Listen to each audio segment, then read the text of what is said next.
وہ لگائے گا، اس میں اگر بند ہو جائے نا 2244 نمبر ہے اس کا. ابھی صحیح ہے، بس اس کے بعد ہاں اس کے بعد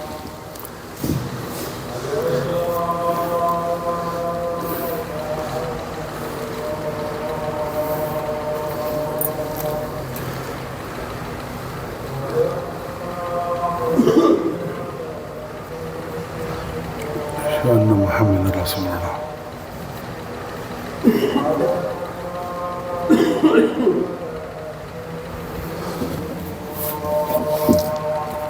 اشهد ان محمد رسول اللہ. لا حول ولا قوة الا بالله.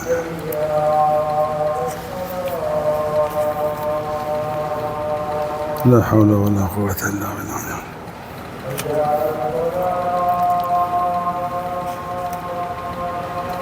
لا حول ولا قوة الا لا حول ولا قوة الا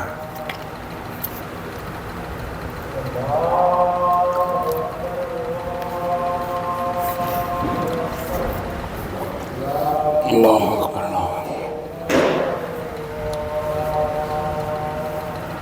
اللهم صل على محمد وعلى ال محمد. اللهم رب هذه الدعوة التامة والصلاة القائمة وزد المقام. بار لا بند کر دو.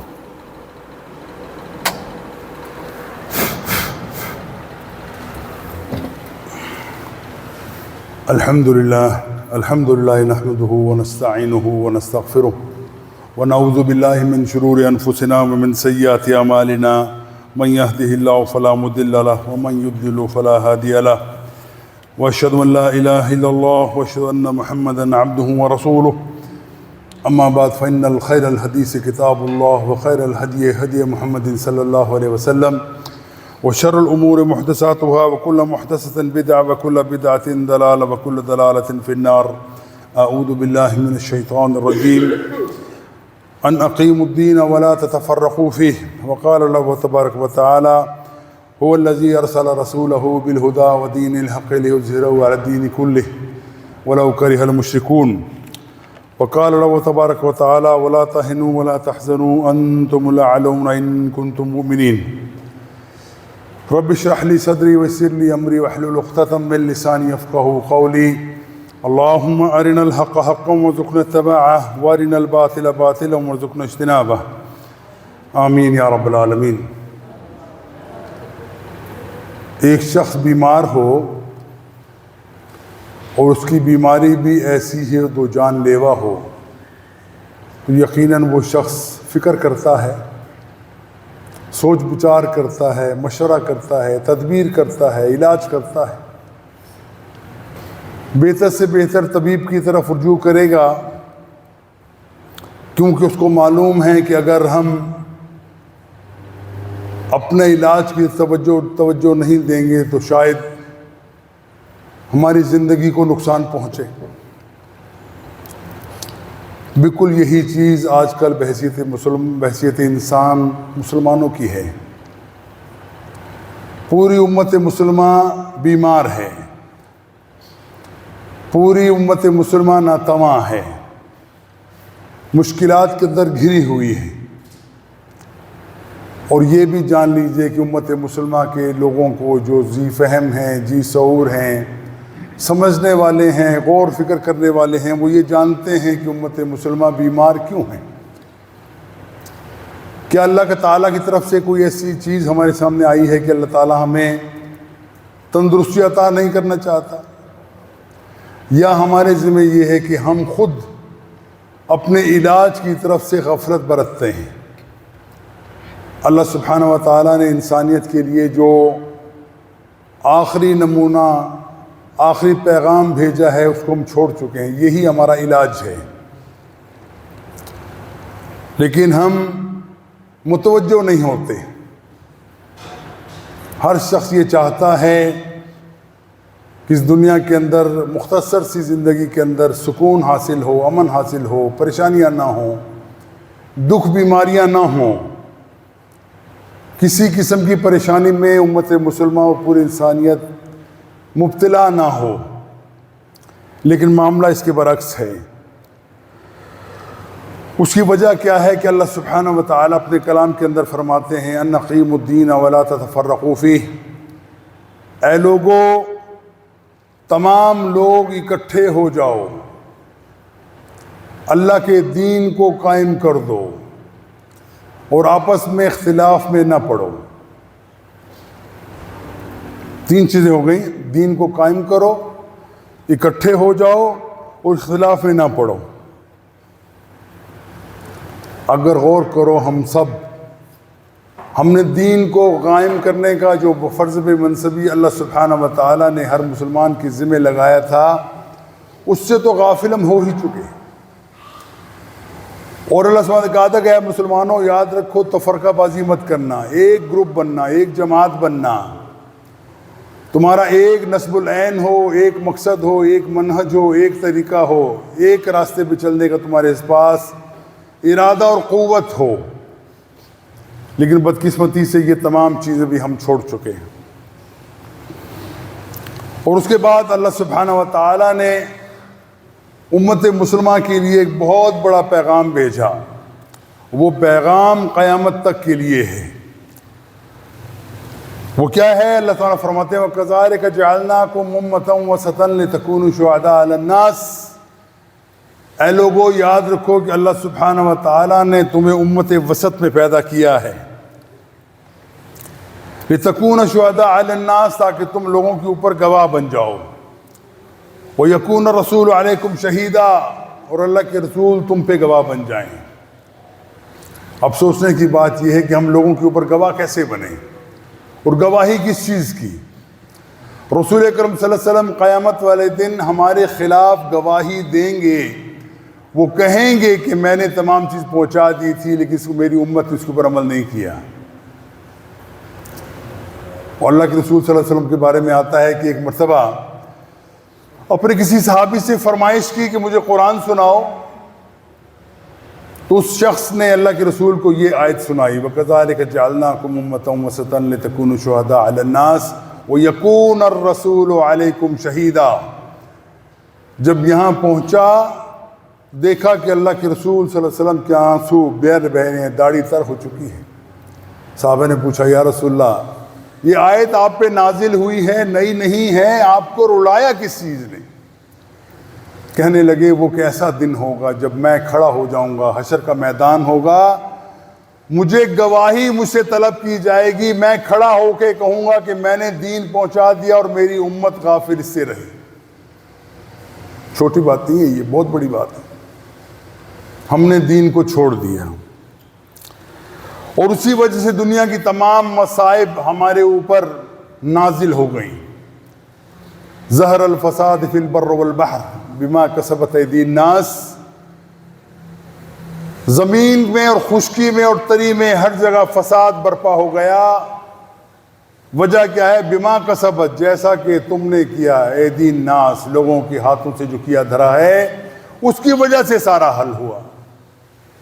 اگر تمہارا تعلق اللہ کے ساتھ ہوتا، تمہاری زندگی رسول اللہ صلی اللہ علیہ وسلم کی زندگی سے مشابہت کرنے کی تم کوشش کرتے، یہ جو مصیبتیں تم دیکھتے ہو، یہ پریشانیاں تم دیکھتے ہو، بے چینی دیکھتے ہو، یہ فساد دیکھتے ہو، یہ امن کا نہ ہونا دیکھتے ہو، مال و جان کا محفوظ نہ ہونا دیکھتے ہو، یہ مہنگائی کا سیلاب دیکھتے ہو، یہ سب کچھ نہ ہوتا اگر تم اللہ کے ہوتے۔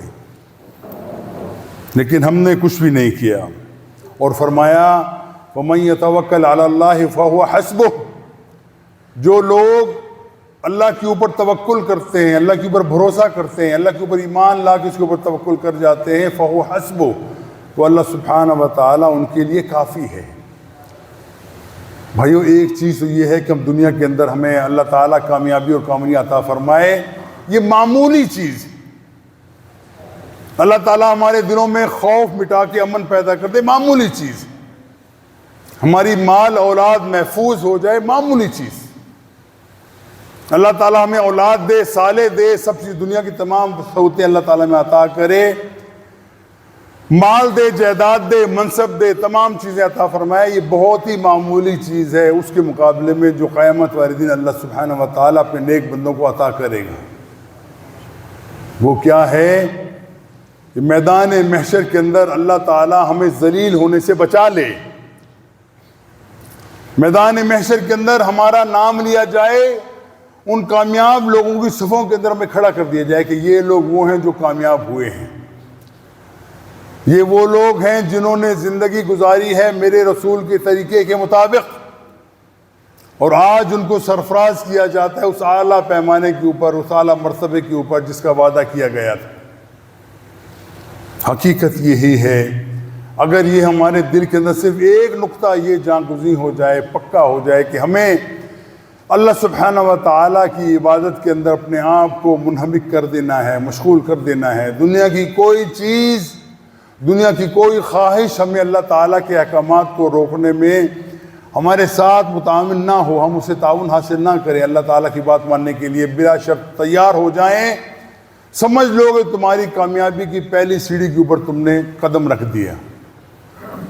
اللہ سبحانہ وتعالیٰ ہمیشہ کہتا ہے کہ اللہ تعالیٰ کا دین دنیا کے اندر غالب ہونا چاہیے اور اللہ کا کلمہ سر بلند ہونا چاہیے، یہی مقصد ہے، مقصد انبیاء بھی یہی تھا، اور یہی مقصد ہے جس کے لیے رسول اللہ صلی اللہ علیہ وسلم کی بعثت فرمائی گئی کہ تم اللہ کے رسول دنیا کے اندر آئیں، اللہ کا کلمہ سر بلند کریں۔ اور یقیناً اللہ سبحانہ و تعالیٰ نے اللہ کے رسول کے ذریعے انتہائی نامساعد حالات کے اندر، مشکل حالات کے اندر، اس معاشرے کے اندر جو معاشرہ انتہائی گندا معاشرہ تھا ہر معاملے سے، اخلاقیات کے اندر بھی سب سے پست تھا، آداب کے حساب سے سب سے پست تھا، اور سب سے بڑی بات کہ اللہ تعالیٰ کے ساتھ معاملات کے اندر بھی سب سے بری ترین روش کے اندر وہ لوگ مبتلا تھے، غیر اللہ کو پوجتے تھے، مورتیوں کو پوجتے تھے، اللہ کو چھوڑ کر کسی اور کے سامنے سر جھکانے والے تھے، اللہ کو چھوڑ کر کسی اور طرف سے امیدیں رکھنے والے تھے۔ اللہ تعالیٰ نے اس قوم کے اندر اللہ کے رسول کو مبعوث فرمایا، اور اللہ کے رسول نے 23 سالہ زندگی، جو مختصر ترین زندگی ہے کسی انقلاب کو برپا کرنے کے لیے، اللہ سبحانہ و تعالیٰ نے اقوام عرب کے اندر دین کا غلغلہ کر دیا، دین کا جھنڈا سر بلند ہو گیا، باطل مٹ گیا، اور وہ بات اللہ تعالیٰ نے کہی ہے، جاء الحق وزهق الباطل ان الباطل کان زہوقا، باطل مٹ گیا، حق آ گیا، اور حق کا کام ہی مٹنا ہوتا ہے، مٹنا ہی ہوتا ہے حق، باطل آ گیا، حق چاہ گیا، اور ظلم نے مٹنا ہی ہوتا ہے، باطل نے مٹنا ہی ہوتا ہے، اس کو دوام کبھی حاصل نہیں ہوتا۔ لیکن ہمارے ذمہ جو کام تھا اس کام سے ہم دور چلے گئے۔ آج اللہ کی عظمت ہمارے دلوں کے اندر نہیں ہے، دنیا کے اندر ہر چیز ہمیں ڈراتی ہے، ہر چیز کے بارے میں ہماری پریشانی ہے، ہم اپنی کیلکولیشن کرتے ہیں کہ اس کے اندر کتنا نقصان ہے، کتنا فائدہ ہے، لیکن ان تمام چیزوں کے اندر مسلمانوں کا حال یہ ہے کہ وہ اللہ کو بھلا بیٹھے ہیں، اللہ کی طرف نہ رجوع ہے، نہ اللہ سے التماس ہے، نہ اللہ سے تمنا ہے، نہ اللہ سے اظہار ہے کہ اللہ تعالیٰ ہمیں عطا فرما۔ کیوں؟ ہم نے اللہ تعالیٰ کی تمام چیزوں سے استفادہ حاصل کرنے کے باوجود اللہ تعالیٰ سے ہم اپنے آپ کو دور کیے بیٹھے ہیں۔ اللہ تعالیٰ کے احکامات کو توڑنے کے لیے ہم سب سے زیادہ آگے ہوتے ہیں۔ نتیجتاً کیا ہے کہ اللہ تعالیٰ نے دنیا کے اندر ذلیل رسوا کر کے رکھ دیا۔ آج امت مسلمہ کا حال دیکھ لو، امت مسلمہ کہاں کھڑی ہے؟ کہ آپ کو معلوم ہے کہ اللہ کے رسول صلی اللہ علیہ وسلم نے یہ فرمایا تھا کہ ایک وقت ایسا آئے گا تمہارے اوپر غیر اقوام چڑھ دوڑیں گی، اور کیسے؟ جیسے بھوکے لوگ کھانے پہ ٹوٹ پڑتے ہیں۔ رسول اللہ صلی اللہ علیہ وسلم کی زندگی کے اندر بھی دشمنیاں تھیں، مشکلات تھیں، لیکن پھر بھی صحابہ کو یہ بات سمجھ نہ آتی تھی کہ یہ کیسے ممکن ہے کہ جنگ بدر کے اندر ہم 313 تھے، مقابل کے اندر 1000 لوگ تھے، اللہ تعالیٰ نے ہمیں غلبہ عطا فرمایا۔ اور پھر پوچھا یا رسول اللہ کیا ہو سکتا ہماری تعداد چھوٹی ہوگی، کم تعداد میں ہوں گے، طاقت ہماری نہیں ہوگی؟ اللہ کے رسول فرمایا نہیں، تم تعداد کے اندر بھی بہت زیادہ ہوگے، وسائل بھی بہت زیادہ ہوں گے، طاقت بھی تمہارے پاس بہت زیادہ ہوگی، لیکن تمہیں ایک بیماری لگ جائے گی۔ پوچھا گیا یا رسول اللہ وہ بیماری کیا ہے؟ کہنے لگا وہ بیماری وہن ہے۔ پھر فرمایا وہن یہ ہے کہ حب الدنیا و کراہیت الموت، تمہارے دلوں کے اندر دنیا کی محبت زچ بس جائے گی، اور موت سے تم خوفزدہ ہو گئے۔ آج مجھ سمیت ہر بندہ اپنے گریبان میں جھانک کے دیکھے کہ اسے اللہ تعالیٰ کے احکامات پسند ہیں یا دنیا پسند ہے۔ وہ دنیا حاصل کرنا چاہتا ہے یا اللہ تعالیٰ کی خوشنودی حاصل کرنا چاہتا ہے۔ پتہ چلے گا کہ تمام زندگی کا تمام دار و مدار ہمارا بچپن سے جوانی ہے، جوانی سے بڑھاپا ہے، ہر چیز کے اندر ہمیں صرف دنیا کی صلاحیت صورتیں چاہیے، دنیا کی طاقتیں چاہیے، دنیا کی طاقتوں کے اندر ہم منہمک ہونا چاہتے ہیں، اللہ تعالیٰ کی نعمتوں سے استفادہ حاصل کرنا چاہتے ہیں، درست کرنا چاہیے۔ ایک اصل مقصد کیا ہے کہ تم اللہ سبحانہ تعالیٰ کی رسی کو مضبوطی سے پکڑ لو۔ وَاعْتَصِمُوا بِحَبْلِ اللَّهِ جَمِيعًا وَلَا تَفَرَّقُوا۔ اس کے بغیر تمہیں اللہ تعالیٰ کی خوشنودی دنیا کے اندر حاصل نہیں ہو سکتی۔ اللہ تعالیٰ تمہیں جو عطا کرنا چاہتا ہے اس کا راستہ یہی ہے کہ یہ راستہ کھولو گے تب اندر جاؤ گے۔ اور ہمارا حال کیا ہے دنیا کے اندر؟ ہم کیسے کرتے ہیں کہ ہر وہ چیز جو باطل ہے، ہر وہ شخص جو اللہ کا دشمن ہے، ہم اس سے ڈرتے ہیں۔ یہی بات علامہ اقبال نے کہی تھی، بڑی پیاری بات کی، بتوں سے تجھ کو امید خدا سے نا امیدی، مجھے بتا تو صحیح اور کافری کیا ہے۔ اللہ سے امید تجھے نہیں ہے، اللہ کے اوپر بھروسہ تجھے نہیں ہے، اور تو کہتا ہے کہ میں مومن ہوں، میں مسلمان ہوں، تو بتاؤ کفر میں اسلام کے اندر فرق کہاں چھوڑا تم نے؟ نہیں چھوڑا۔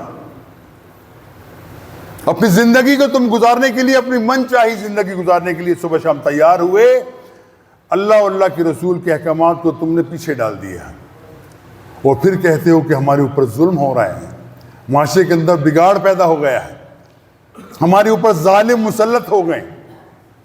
کیسے مسلط نہ ہوں؟ جیسے ہم ہیں ویسے ہی اللہ سبحانہ تعالیٰ ہمارے اوپر لوگ مسلط کرتا ہے۔ اللہ کے رسول فرماتے ہیں کہ تمہارے اوپر جو لوگ مسلط کیے گئے، کلکم راعٍ وکلکم مسئول عن رعیتہ، تم میں سے ہر شخص وہ حاکم بھی ہے اور محکوم بھی ہے۔ حاکم کس درجے میں؟ ایک تو وہ حاکم ہمیں بڑا نظر آتا ہے جو کرسی پہ بیٹھا ہوا ہے، ہمارا پریزیڈنٹ ہے، یہ ہمارا وزیر اعظم ہے۔ ایک حاکم میں اور آپ ہیں۔ اللہ سبحانہ فرماتا ہے کہ تم سے تمہاری رعیت کے بارے میں پوچھا جائے گا، بڑے حاکم سے بھی پوچھا جائے گا، یہ چھوٹے حاکم جو بیٹھے ہوئے ہم سے پوچھا جائے گا، ہم کس کے حاکم ہیں؟ میری اور آپ کی حکومت کہاں ہے؟ ہماری کوئی بات ماننے کو تیار ہے؟ نہیں۔ تو یہ عجیب بات ہے، ہم تو حاکم نہیں ہیں۔ نہیں، آپ حاکم ہیں۔ آپ کا گھر ہے، آپ کا کنبہ ہے، آپ کے بچے ہیں، آپ کی بیوی ہے، چھوٹا سا آپ کا چھوٹا سا میدان ہے، اس کے اندر آپ حاکم ہیں۔ آپ اگر اب چھوٹے سے گھر کو درست نہیں کر سکتے، اللہ تعالیٰ کے احکامات میں چلنے کے لیے کو تیار نہیں کر سکتے، تصور کیجئے کہ لوگ بڑے کیسے کریں گے؟ مشکل کام ہے۔ جب تک ہم اللہ سبحانہ تعالیٰ کے اوپر پکا ایمان لا کے اپنے آپ کو درست کرنے کے لیے کوشش اور محنت نہیں کرتے، مطلب یہ ہے کہ ہمارے دل کے اندر وہ ایمان موجود نہیں ہے جس کی وجہ سے اللہ تعالیٰ دنیا کے اندر ہمیں کچھ عطا کرے۔ حضرات یہی بات ہے، اصل چیز یہی ہے۔ ہم ایک اس کی طرف اگر رجوع کر لیں، اپنے آپ کو درست کر لیں اور یہ سمجھیں کہ ہم نے اپنی زندگی کے ایک ایک عمل کا اللہ تعالیٰ کو حساب دینا ہے، ایک ایک چیز کا محاسبہ ہوگا، کوئی چیز ہم چھپا نہ سکیں گے۔ دنیا کے اندر کیا کرتے ہیں؟ کوئی گناہ کرتے ہیں، کوئی بدکاری کرتے ہیں، کوئی اور جیسا معاملہ کرتا ہے تو کوشش کرتے ہیں خبردار کسی کو پتہ نہ چل جائے، اپنے قریبی دوست کو بھی پتہ نہ چل جائے۔ گھر والوں کو تو سوال ہی پیدا ہوتے ہیں، جو بھی بال گل چھڑے اڑا رہا ہے گھر والوں کے سامنے بہت شریف نیک آدمی ہے، وہ اپنے آپ کو بچا کے رکھتے ہیں، لیکن ایک وقت وہ آئے گا تمام چیزیں کھول کے اپنے سامنے پیش کر دی جائیں گی۔ جو تم دنیا کے اندر کرتے رہے ہو، جیسے اپنے آپ کو دھوکہ دیتے رہے ہو، اللہ تعالیٰ کے احکامات کو تم رونتے رہے ہو، تمہارے سامنے سب چیز لا دیا کھڑا کیا جائے گا کہ دیکھو یہ ہیں تمہارے کارنامے، اب تم خود بتاؤ تمہاری اس کی جزا کیا ہونی چاہیے۔ ہر بندہ چیخے گا، پکارے گا، یا اللہ مجھ سے غلطی ہو گئی، یا اللہ میں پشیمان ہوں، یا اللہ کاش کہ میرے پاس دوبارہ زندگی تو دے دے، میں دنیا میں جاؤں اور اپنی ساری زندگی ایسے گزاروں کہ ایک لمحے کے لیے تیری نافرمانی نہ ہو۔ لیکن موقع ہاتھ سے جا چکا ہے، اب وہ موقع دوبارہ آپ کے ہاتھ میں آنے کا نہیں ہے۔ اب یہی ہے، یا تو کامیاب ہو کے اللہ تعالیٰ کی جنت کے اندر مزے کرو، یا پھر دنیا کے اندر جو ذلت تم زندگی گزارتے رہے اس کے نتیجے کے اندر اللہ تعالیٰ کے عذاب کا، غضب کا مزہ چکھو۔ کون ڈرتا ہے اس چیز سے؟ ہم سب کو بتائیے اپنے دل میں ٹول، دیکھو میرے دل میں ہے فکر، اپنے ہاتھوں سے اپنے عزیزوں کو دفناتے ہیں۔ وہ بندہ جو دنیا کے اندر اکڑ کے چلتا تھا، کسی کو اپنے مقابل سمجھتا نہیں تھا، آج وہ چارپائی پہ لیٹا ہوا ہے، محتاج ہے، تم اسے کپڑے اتارتے ہو، اس کو نہلاتے ہو، اس کو کفن پہناتے ہو، وہ کروٹ نہیں لے سکتا، آنکھیں نہیں کھول سکتا، لیکن آج مجبور محض بن گیا۔ اس کا ایمان ہمارے دلوں کے اندر موجود ہے، پتہ چلے گا کہ ہے، نہ ہونا چاہیے لیکن ہے نہیں۔ اگر ہوتا تو ہماری زندگی مختلف ہوتی ہے، ہماری زندگی روش مختلف ہوتی ہے، ہمارا طریقہ کار مختلف ہوتا، ہم اللہ تعالیٰ سے ڈرنے والے ہوتے، ہم رسول سے محبت کرنے والے ہوتے۔ آج نام کے مسلمان دنیا کے اندر موجود ہیں، لیکن چرتی پھرتی لاشوں کے علاوہ کچھ بھی نہیں۔ اللہ تعالیٰ اگر ان کو اپنی طرف نا امید کر دے، اور یاد رکھو اللہ سبحانہ تعالیٰ کا معاملہ یہ ہے کہ اللہ سبحانہ تعالیٰ کی پوری کائنات بنائی ہے اللہ تعالیٰ نے، ان کو کوئی غرض نہیں ہے اللہ تعالیٰ کو تمہاری عبادتوں سے، تمہارے عقیدے سے کہ تم درست ہو جاؤ، اللہ کی بات کرنا چاہیے۔ اللہ کی خزانے کے اندر کوئی نہ کمی ہوتی ہے نہ بڑھتی ہوتی ہے۔ ساری دنیا اگر باغی ہو جائے، اللہ تعالیٰ کے خزانوں میں، اللہ تعالیٰ کی قدرت میں، اللہ تعالیٰ کی حکومت کے اندر ایک مچھر کے پر کے برابر کو نقصان نہیں ہوتا۔ سارے مومن ہو جائیں، سارے بہترین اللہ تعالیٰ کے مطیع ہو جائیں، اللہ تعالیٰ کی حکومت اور طاقت کے اندر ایک ذرہ برابر تمہاری کی سے کوئی فرق نہیں پڑتا۔ وہ مستغنی ہے، وہ اللہ الصمد ہے، بے نیاز ہے ہر چیز سے، لیکن وہ ہمیں چاہتا ہے کہ دیکھو تمہاری چند سالہ زندگی ہے، ان چند سالہ زندگی کے اندر تم اللہ سبحانہ تعالیٰ کی عبادت کرو گے، اللہ تعالیٰ تمہیں عطا کرے گا۔ لیکن ہم کب جاگیں گے؟ کب ہمارے دل کے اندر اللہ تعالیٰ کی عظمت بیدار ہوگی؟ کب ہمارے دل کے اندر وہ عظمت بیدار ہوگی جس کے نتیجے کے اندر ہم اللہ تعالیٰ کے سامنے جھک جائیں گے؟ آج دیکھ لو ہمارے مسلمانوں کا کیا حال ہے، بازار بھرے پڑے ہیں، مسجدیں خالی ہیں، اور تمام اقوام غرب، یہود النصارہ اور ہندو تمام مل کر وہ چاہتے ہیں کہ کسی طریقے سے مسلمانوں کو نیست و نابود کر دیا جائے۔ اپنی صحیح کوشش کر دی، دیکھ لی انہوں نے کہ یہ مردہ قوم ہے، جتنا ان کے اوپر ظلم کرو یہ اپنے دفاع میں بات کرنے کو بھی تیار نہیں ہے۔ دیکھو مسلمانوں کا حال کیا ہوا، یہ صدی جو گزر رہی ہے، اس صدی کے اندر جتنا ظلم مسلمانوں پہ ہوا ہے شاید کسی کے اوپر اتنا نہیں ہو سکا۔ لاکھوں لوگ تہہ تیغ کر دیے گئے، لاکھوں کی عصمتیں برباد کر دی گئیں، عزت مآب خواتین کو بے آبرو کر دیا گیا، اور پوری دنیا کے اندر مسلمان ذلیل و رسوا ہو کر رہ گئے، لیکن ہم بھی پھر بھی خواب غفلت سے ہم نہیں جاگے۔ وہ جو ہونا چاہیے تھا کہ اگر کوئی مشکل آ جائے تم کھڑے ہو جاؤ، اپنے دفاع کے لیے کھڑے ہو جاؤ، یا اللہ تعالیٰ کی طرف رجوع کر لو، اللہ تعالیٰ کمزور ہیں، بے بس ہیں، اللہ تعالیٰ تو ہی مدد کرنے والا ہے، نہیں، وہ بھی نہیں۔ اور یاد رکھو ایک پیمانہ اللہ کے رسول نے بتلا دیا، اے لوگوں اگر تم دنیا کے اندر محنت کرنا چاہتے ہو، اللہ تعالیٰ کی مدد چاہتے ہو، تو تیار ہو جاؤ اپنے دین کے اوپر عمل پیرا ہونے کے لیے، اپنے ایمان کو درست کر لو، عقیدے کو درست کر لو، اللہ تعالیٰ کی مدد یقیناً آئے گی۔ وَلَا تَهِنُوا وَلَا تُتْرَكُوا أَنْتُمْ أَعْلَوْنَ إِن كُنتُم مُؤْمِنِينَ، یاد رکھو کہ تم مایوس نہ ہونا، اللہ تعالیٰ تمہاری مدد کرے گا، لیکن شرط کیا ہے؟ ان کنتم مومنین، اگر تم واقعی اللہ کے اوپر ایمان لانے والے ہو۔ ولا تہنوا ولا تحزنوا، ہاں اب مجھے یاد آیا، نہ تم پریشان ہو، مایوس ہو، ولا تحزنوا، نہ غمزدہ ہو، اللہ تعالیٰ تمہیں دے گا، تمہیں سب سے اوپر بڑھائے گا، سب سے اوپر تمہیں محاکم کر دے گا اگر تم مومن ہو۔ اور ایک اور حدیث سن لیجئے، پھر دیکھ لیجئے کہ ہمارا حال بنتا کیا ہے۔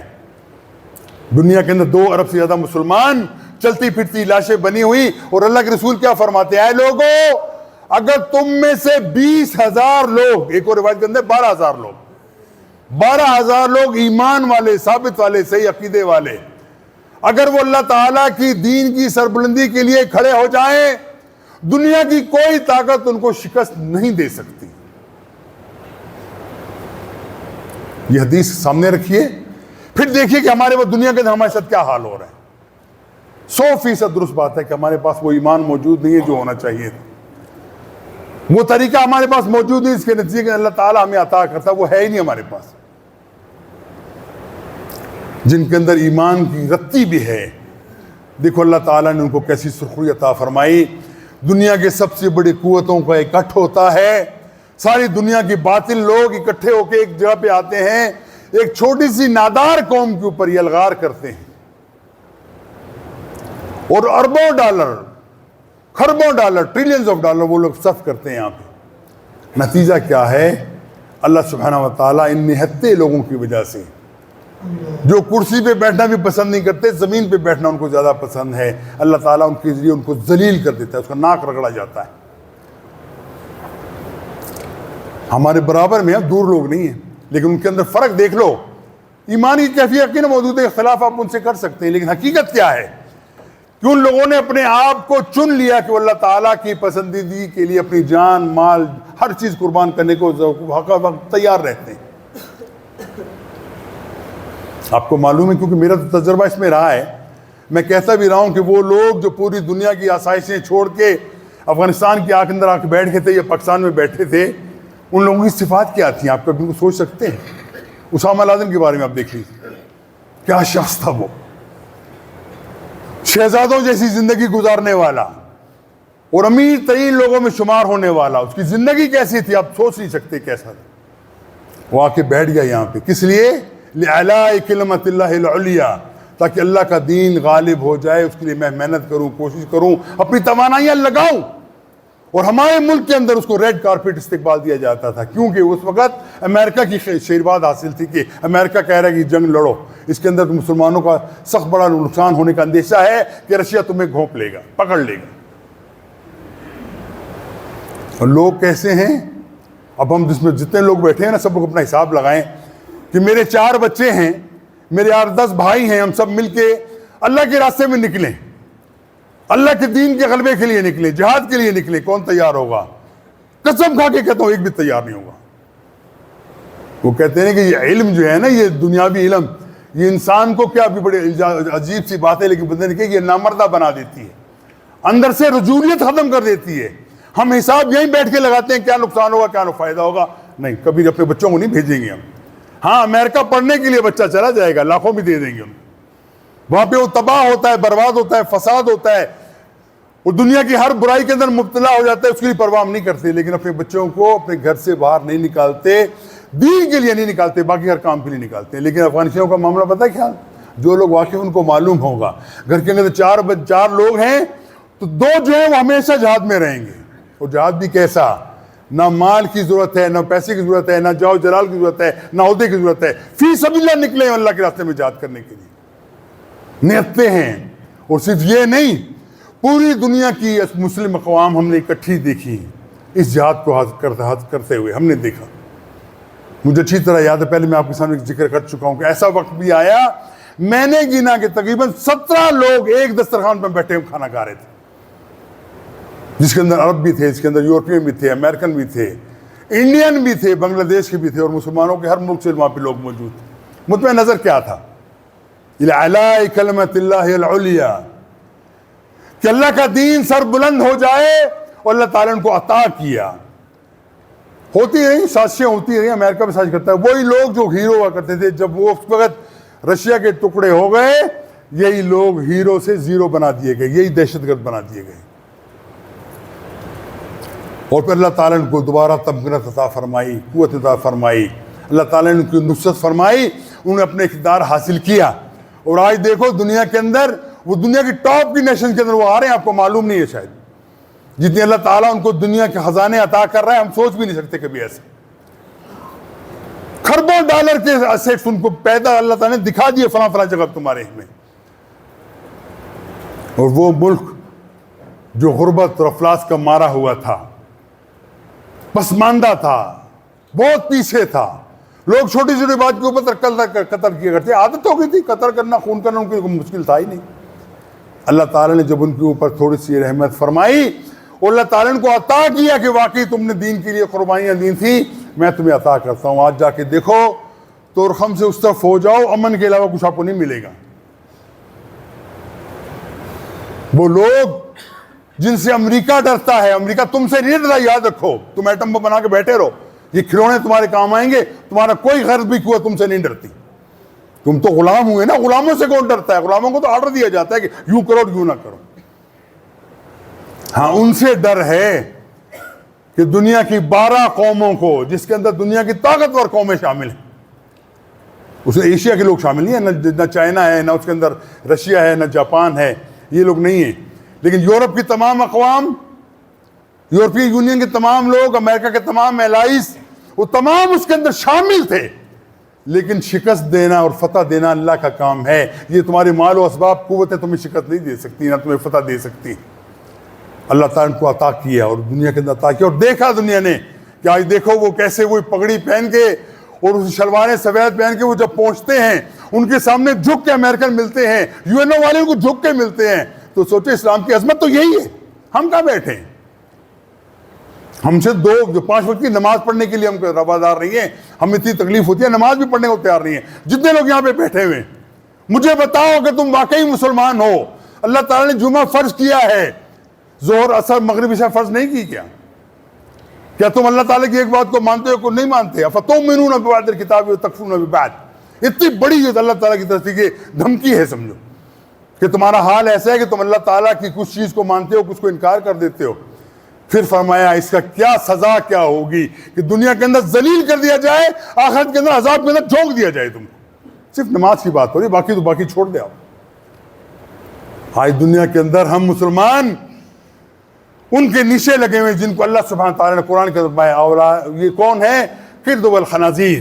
یہ لوگ بندر اور خچوروں کے اولاد ہیں یہ لوگ. یہ میں نہیں کہہ رہا, قرآن کہہ رہا ہے, یہ کھول کے دیکھ لو.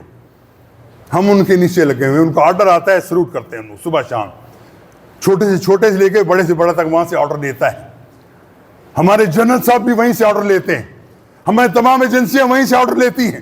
اپنے ملک کی فکر نہیں ہے, ہاں ان کی فکر ہے کہ کہیں وہ ناراض نہ ہو جائیں ہم سے. اور مزے کی بات ہے کہ وہ دیتے تمہیں کیا ہے؟ تمہارا خون نچوڑنے کے لیے ہم اب وقت تیار رہتے ہیں, خون نچوڑو ان کا کسی طریقے سے. ایک پاکستان رہ گیا ہے, اس کو بھی نیچے لگا دو, سب چیز سے چھین لو, تاکہ کوئی یہ نہ کہہ سکے کہ دنیا کے اندر ہم دوبارہ انقلاب کی کوشش کرتے ہیں, دنیا کے اندر دوبارہ ہم اسلام کی عظمت کی بات کرتے ہیں. یہ بات ہی ختم کروا دو. لیکن بنیادی چیز وہی ہے بھائی, اور جب تک ہم مسلمان نہیں ہوتے, جب تک ہم اللہ تعالیٰ کی اطاعت کے اندر نہیں آتے, جب تک ہم اللہ تعالیٰ کی فرامین کو ماننے کے لیے کوشش نہیں کرتے, یہ عذاب کے کوڑے برستے رہیں گے. یاد رکھیے رسول اکرم صلی اللہ علیہ وسلم نے فرمایا تھا کہ میری قوم کے اوپر ویسے ہی عذاب آئیں گے جو اس سے پہلے بنی اسرائیل پہ آ چکے ہیں. اور یہ دونوں قومیں ایسی مشابہت اختیار کریں گی جیسے جوتے کا مشابہ ہوتا ہے. تلوے سے تلوہ ملائیے ایک جیسے, اوپر سے دیکھو دایاں بایاں نظر آتا ہے, لیکن تلوے ملا دو بالکل ایک جیسے ہوتے ہیں.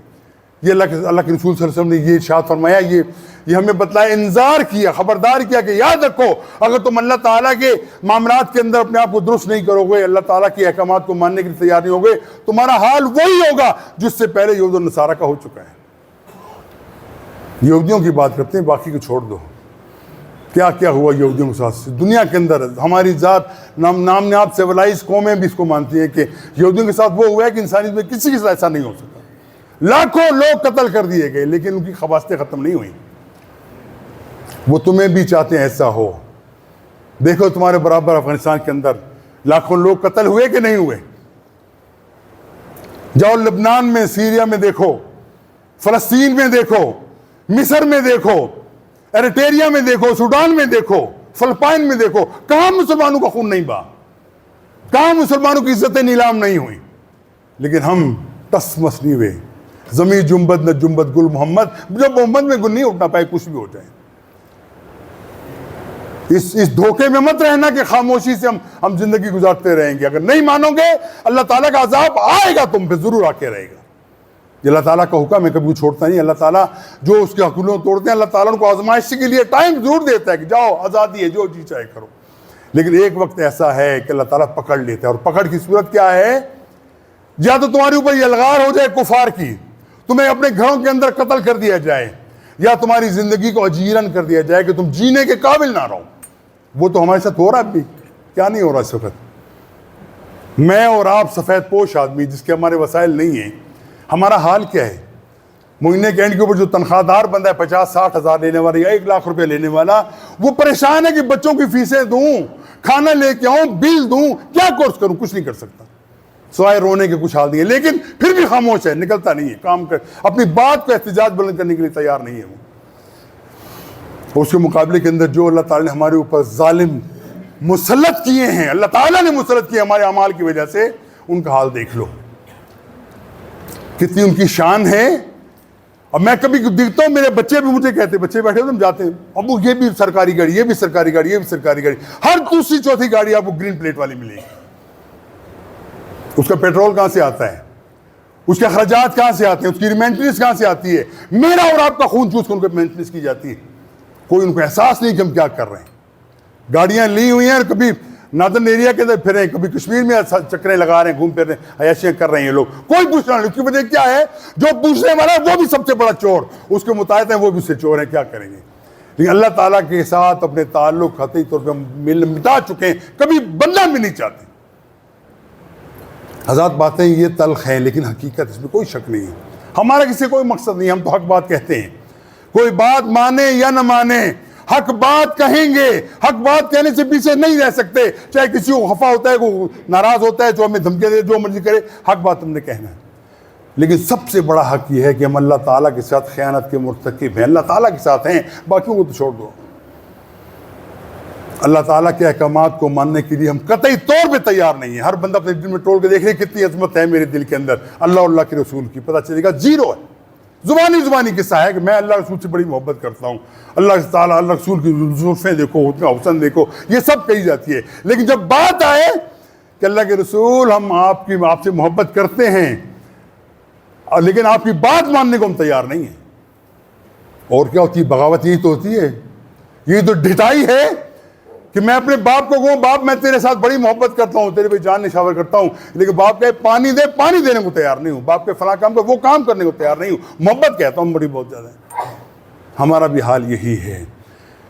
اللہ تعالیٰ کہتا ہے کہ دنیا کے اندر جو لوگ سرخ روئی چاہتے ہیں وہ اللہ تعالیٰ سے شدید محبت کریں، اور آصاف کیا ہے؟ ان حب للہ اشد حب للہ، وہ لوگ کون ہیں جو اللہ تعالیٰ سے شدید محبت کرتے ہیں، اور جب کسی سے محبت کی جاتی ہے نا اس کی بات کو انکار نہیں کیا جاتا، جس سے محبت ہے اس کی بات کو ہر صورت کے اندر ماننا ہے آپ کو، اور یہ وہ محبت ہے بات مانیں گے فائدہ ہمارا بھی ہوگا، اس میں فائدہ اس کا فائدہ نہیں ہے جس سے محبت کی جائے، فائدہ ہمارا ہی ہے۔ بھائیو یہ انذار ہے، یہ وقت ہے، یہ گھڑی ہے تمہارے پاس فرصت کی کہ اپنے آپ کو بچا لو۔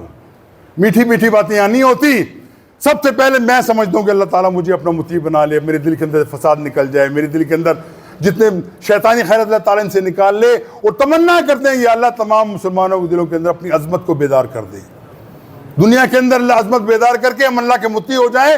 جب ہماری آنکھیں بند ہوں تو استقبال کے لیے فرشتے آئیں کہ یہ بندہ نیک تھا، دنیا کے اندر اللہ تعالیٰ کے احکامات کو مانتا ہے، اس سے استقبال کرو، اس کو ویلکم کہو۔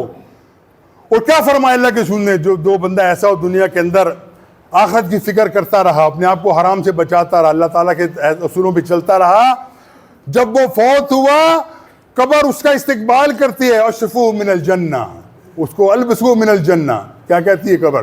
لاؤ اس کے لیے فرش، لاؤ اس کے لیے بچھونا جنت کا، لاؤ اس کے لیے لباس جنت کا۔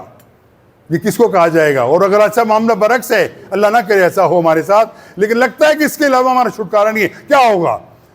اللہ سبحانہ کہے گا کہ اس کے لیے جہنم کی کھڑکی کھول دو، اس کے نیچے آگ کا بچھونا بچھا دو، اس کے اوپر غلاظ قسم کے فرشتے مسلط کر کے آواز آپ کے لیے مسلط کرو، یہ ہونا ہے۔ کسی سے فتویٰ مت لو، اپنے دل میں جھانک کے دیکھو کہ ہمارے ساتھ کون سا رویہ ہونا چاہیے، وہ جنت والا رویہ ہو یا جہنم والا رویہ ہو۔ ہر بندہ کہے گا اپنے آپ کو تول کے خود کہے گا کہ اللہ تجھے معاف کر دے، میں واقعی اس کا مستحق ہوں، دنیا کے اندر میں نے کیا ہے، میں مستحق نہیں ہوں کہ اللہ تعالیٰ مجھے عطا کرے۔ اللہ کرے کہ ہمارے دلوں کے اندر اللہ کی عظمت پیدا ہو جائے۔ دنیا کے اندر بھوکے ننگے لوگ رہ کر بھی زندگی گزار لیتے ہیں اور بڑے سکون سے گزارتے ہیں۔ میں کبھی دیکھتا ہوں راستے کے اندر رات کو چلتے ہوئے، مزدور بیچارہ اپنے سر کے نیچے اینٹ رکھ کے سویا پڑا ہوتا ہے، نہ اس کو پرواہ ہے مچھر آ رہا ہے کھا رہا ہے، کچھ پرواہ نہیں۔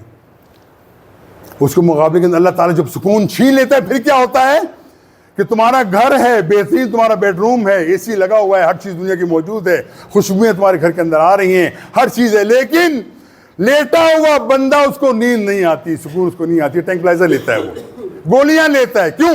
نیند نہیں آ رہی، سکون نہیں ملتا۔ یہ عملی طور پہ ہمارے سامنے ہوتا ہے، یاد رکھو۔ یہ مت سمجھو جس کے پاس مال ہے، دولت ہے، وہ بڑا ہی فائدہ مند ہے، دنیا کے اندر بڑا سکون ہے، پرسکون ہے، قطعی طور پہ ہم سے زیادہ بے سکون ہے وہ۔ ہاں اگر اللہ تعالیٰ نے اس کے اندر یہ جذبہ پیدا کیا کہ اسے اپنے آپ کو اللہ کا مطیع بنایا ہے، پھر یہ دنیا کی نعمتیں ہیں اس کو سکون بھی دیں گی، سب کچھ کا ہوگا۔ لیکن اگر معاملہ اس کے برعکس ہے، یقین کرو مال اور دولت کو فائدہ نہیں دے گا، اللہ تعالیٰ اس کا دنیا کے اندر نشان عبرت بنا دیتا ہے۔ اور چھوڑو بات آ گئی ہے تو میں کہہ بھی دوں، زرداری صاحب کے بارے میں کیا خیال ہے آپ کا؟ اربوں روپے دے کے اسے لوگ خریدے ہیں ابھی اس معاملے کے اندر، اپنے میڈیا کے اندر آ گیا زرداری نے دیے۔ لیکن زرداری سے پوچھو بھائی ذرا بتاؤ، دنیا کے تم رہتے ہو، اتنا مال تمہارے پاس ہے جو تم گن نہیں سکتے، تمہارے اپنی زندگی کیسی ہے؟ گوشت نہیں کھا سکتا، میٹھا نہیں کھا سکتا، کوئی اور ایسی دنیا کی لذات چیزیں نہیں کھاتا، ابلی ہوئی سبزی کھانے کا بندہ ہے وہ، اللہ تعالیٰ نے اس کو نشان عبرت بنایا ہوا اس وقت، ابلی ہوئی سبزی کھاتا ہے وہ، کدو کھائے گا، بھنڈی کھائے گا، ابال کے دو، باقی اس میں تیل بھی نہیں ڈالنا۔ اور عذاب کس کو کہتے ہیں؟ اللہ تعالیٰ انتقام اور کس کو کہتے ہیں؟ اللہ تعالیٰ ہم اس برے انجام سے بچائے۔ لیکن حقیقت یہی ہے بھائیو، مال اور دولت سے اللہ تعالیٰ کی خوشنودی حاصل نہیں کی جا سکتی۔ اللہ تعالیٰ مال دے، اللہ کے راستے میں لگانے والے بن جائیں تو یہی مال ہماری نعمت بن جائے گا، ورنہ یہی سب سے بڑی زحمت۔ حسبنا اللہ و نعم الوکیل، حسبنا اللہ و نعم الوکیل، وآخر دعوانا الحمدللہ رب العالمین۔